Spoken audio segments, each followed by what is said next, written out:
You know that this camera is a great vlogging camera, but how good is it for filming a cinematic scene by yourself? I tried.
So that is just a real quick video that I made. It was truly within the first 45 minutes, I think, of getting the camera out of the box. I just sort of set it up around the house and walked around with a flashlight. I didn't have any plan. I just thought, let me shut off all the lights and see what happens. My name is Andy. I am a cinematographer and shooter and reporter here in Los Angeles. I work at KTLA Channel 5 and I cover a lot of events and restaurants and culture. I've got an FX3 that is my primary camera right now, but I've had the A6500, the C100, and I've shot on pretty much everything.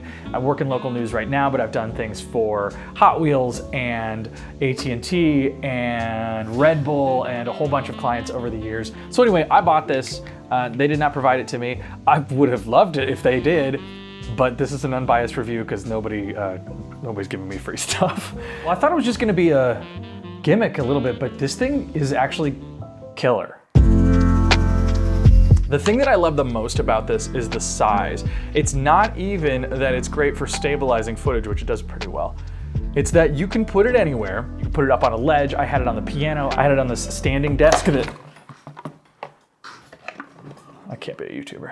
And then you can use your app and frame the shot and then just continue to get shot after shot after shot. That takes a lot more time when you're using something like a cinema camera on a pair of manual sticks. When you're shooting like that, you're not focused on sort of all the gear and you're just thinking about, hey, what's a cool shot? And I think it's actually really good for creativity.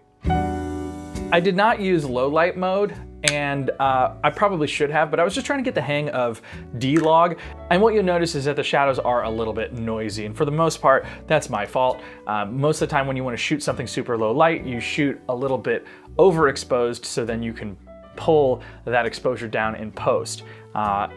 That isn't a limitation of this and sort of more just me screwing up. Especially at the beginning where you can see the only lights that were in the living room were from the Christmas tree, so that low light really is struggling a lot, especially in those shadows where it is really, really noisy. In this room when I was walking around, it's just generally lighter because there's a few lights already in here, and so I was able then to pull the exposure down in post a little bit more, so I got those really clean shadows.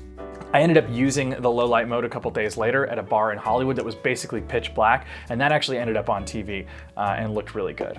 The face track is pretty good, but it is very snappy, so it's gonna follow the subject really quickly. And that is fine sometimes, but other times when it's a more slow scene, easier to have the camera move a little bit slower.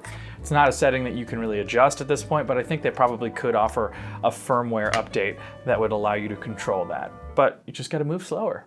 I think it's a 20mm equivalent lens, which is pretty wide and is really good, I think, at that wide for doing that sort of like fake anamorphic or cinemascope look. The digital zoom is actually pretty good, especially if you're shooting in 4K. I deliver everything in 1080, so for me, it offers me a lot of flexibility in post. I didn't really color it a lot, basic S-curve. The few lights that were on were all tungsten based, and the flashlight was more daylight that almost created a color contrast, which was really nice. I thought it was super fun to just like use the Osmo, set it somewhere, and then walk in front of a light source so that it would just silhouette me, and I could use the flashlight to sort of just like illuminate stuff that was going on. You can use it to sort of telegraph like what your character is thinking, their emotional state. So if they're more scared, you know, they're gonna be a little bit more anxious with the flashlight. So that was kind of fun. You know, it's definitely something that is neat and different, and I think anything that'll encourage you to get out and shoot more stuff is always cool, and especially if it allows you to get more creative, I think is pretty awesome. For a lot of people who are buying this, they are never going to, I shouldn't say never, but they're not likely going to be using this on a big set where you have legitimate cinema cameras. So the fact that it allows you to, as you're lonesome, get a cool vibey thing happening without really a ton of money or a ton of effort is really, really spectacular. I doubled up some ND filter on there, and that was kind of silly and stupid. It kind of gave me a cool little David Lynch vibe, and it was free because I have some ND rolls in the garage.